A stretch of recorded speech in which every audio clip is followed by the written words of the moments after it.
की नांदेड जिल्ह्याची घड्याळाची टिकटिक बंद होते म्हणे. अरे असं मायकालाल गुणी या जिल्ह्याचं घड्याळ या ठिकाणी आहे, म्हणून या ठिकाणचे घड्याळ कधी बंद पडणार नाही. अधिक गतीनं या ठिकाणी घड्याळ यापुढे चालू राहणार आहे, एवढं आपल्याला या बैठकीच्या निमित्तानं सांगतो.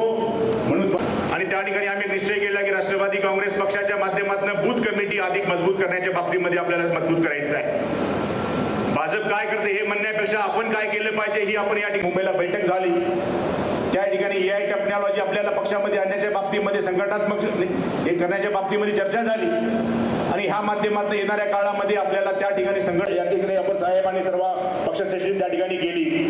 आता सुनेत्राताईंचं महाराष्ट्रभर त्यांना त्या ठिकाणी फिरावं लागतं, म्हणून दादा सुनेत्राताई आणि पार्थदादाच्या माध्यमातून आपल्याला नांदेड कार्यकर्ते आमचे सर्व राष्ट्रवादी काँग्रेस पक्षाची सर्व टीम या ठिकाणी हे मेळावा करण्यासाठी आपण प्रयत्न करू आणि राष्ट्रवादी काँग्रेस पक्षाच्या अधिक मजबूतीनं दादा गेल्यानंतर दादा करण्यासाठी येणाऱ्या 29 निवडणुका डोळ्यासमोर ठेवून, लोकसभेच्या निवडणुका असतील, विधानसभेच्या निवडणुका असतील, ह्या सुद्धा डोळ्यासमोर ठेवून आपल्याला पुढचं प्लॅनिंग सुद्धा या ठिकाणी करावं लागणार आहे. म्हणून येणाऱ्या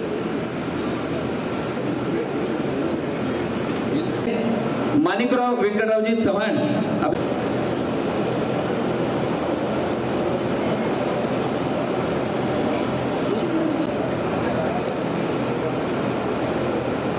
करणारा माणूस आणि त्या माणसाच्या पाठीवर कौतुकाची थाप कायम प्रतापरावजी पाटील चिखलीकर साहेब यांनी केलेली आहे. त्यांच्या नावाची शिफारस, उमद्या माणसाच्या नावाची शिफारस कायम. जिल्ह्यामध्ये सध्या राजकीय वातावरण तापते आहे, बदलते आहे. येणाऱ्या जिल्हा परिषदेच्या पाटील मुगावकर, दुसरे कार्याध्यक्ष सरदार सरजील सिंगजी गिल, ते नाईक साहेबांसोबत हा पक्ष यावर पोताजी उर्फ बंडू गुरे अंधबोरी गावचे चालू सरपंच आहे. 2004 पासून 2025 पर्यंत निष्ठावंत म्हणून ते नाईक साहेबांचे खद्द लोकनेते अजितदादा पवारसाहेब जाण्याच्या नंतर अतिशय सर्व पदाधिकारी, सर्व कार्यकर्ते दुःखामध्ये होते. आणि कार्यकर्त्यांची भावना होती की आपण त्या निमित्तानं एकत्र जमलं पाहिजे. म्हणून आमच्या जिल्हाध्यक्षांनी बैठक या ठिकाणी बोलवली. आपण बघितलं की दादांना त्यांच्या पावन स्मृतीला अभिवादन करून आम्ही बैठकीची सुरुवात केली.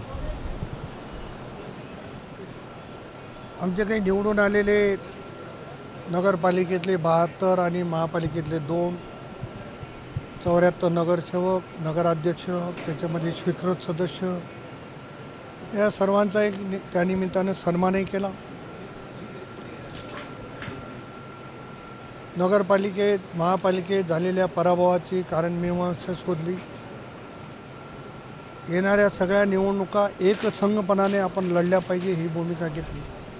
आणि कार्यकर्त्यांचं मनोबल कसं वाढेल ही गोष्ट खरी आहे की दादा गेल्यामुळं ती पोकळी न भरून निघणारी आहे.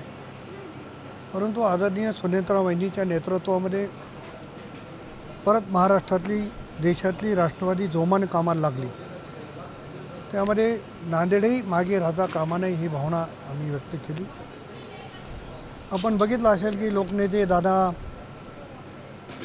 हे पुणे बारामतीचा जर सोडला दौरा तर महाराष्ट्रात सगळ्यात अधिक वेळ नांदेडला आले. जवळपास 6-7 वेळेस दादांचा दौरा झाला. त्याच्यामुळे दादांची जवळीकता ही प्रत्येक कार्यकर्त्यांची निर्माण झाली होती. आणि दुःख होणं हे स्वाभाविक आहे. झालेलं दुःख विसरून राष्ट्रवादी काँग्रेस वाढविण्याच्या संदर्भातला संकल्प आम्ही सर्वांनी केला.